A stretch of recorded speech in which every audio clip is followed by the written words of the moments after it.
Good afternoon, everyone. Thanks for coming back to have another look at the N-Scale Little River Railroad. I'm just going to show you what I've been doing on the far side of the layout to the main yard, some industries that I've been starting to put in. Before I go any further though, big massive thank you to Roy Smith for sending over a lot of new subscribers to my channel. I was quite shocked and very humbled that Roy thought enough of my layout to give a shout out. So thanks so much, Roy. It's great to create the interest, and I hope you'll get something out of my layout. I'm just learning as I go. This is the first layout I've ever built, so I'm no expert by any means, and yeah, I'm just having fun learning as we go. So here we are on the far side of the layout. I've put in, they're both just Walther's kits, I haven't got too creative. The Medusa cement silos and the Glacier Gravel Company. I'll end up giving them their own custom name to suit my layout, of course, but yeah, I figure gravel and cement, they kind of go hand in hand to be in amongst the same area. So I've made it so I can actually bring a train in off the main, and I can operate into both industries without having to go back out onto the main. So I've actually got there's a manifest coming through the main at the moment, but I've got a pair of GP60s in the lead that I'll just bring into this area with 7 little 2-bay cement hoppers on the back. So they're going to go into the cement silos over the back there. Now of course it's just a single track through my silos, and I'll have to run around the engines, run around the train to be able to shove them through. So I'll break them off here just for now. I'm slowly getting better at using this pick stick. There we go, so I'll chop the boys off the front there, take them through. One thing I have noticed is I put in a lot of switches, which means there's going to be a lot of switch motors, which is going to be a lot of money. I probably should have thought about that earlier on, but hey, you live and learn. So I can now bring these guys down the other line, which goes to the gravel company, but I can use that to run round my loco. So he'll come around now. A bit of a pause there. None of the turnouts on this side have a wired frogs or anything yet, so some of them can be a bit sticky. Yeah,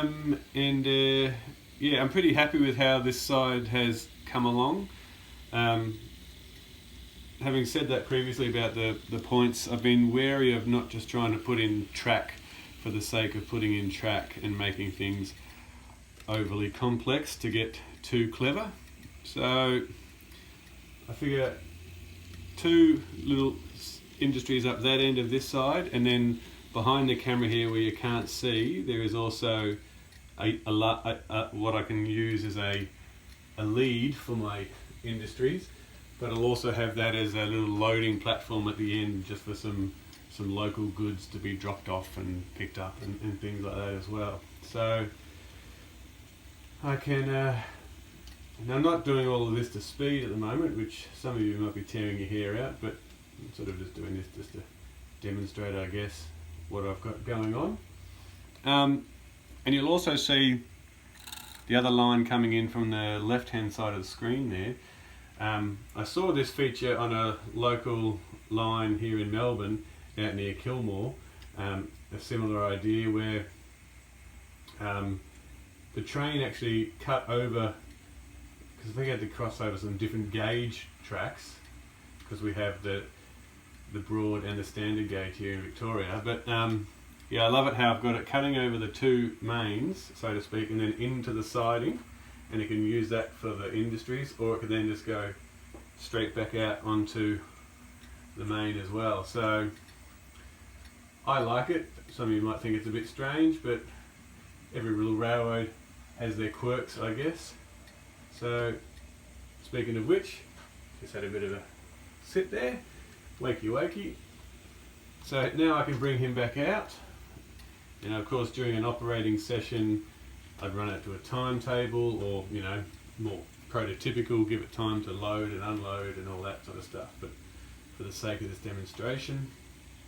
So now that I've run round my train, I can either take him back the other way from whence he came, back to the main yard that way, or I can run around the loco again and take him up over the peninsula. But for the sake of today, I'm just going to leave him here waiting for the UP train that's running that little manifest around at the moment to clear, and then I'll run him back around to the yard. So thanks again everyone who's started to watch my little page.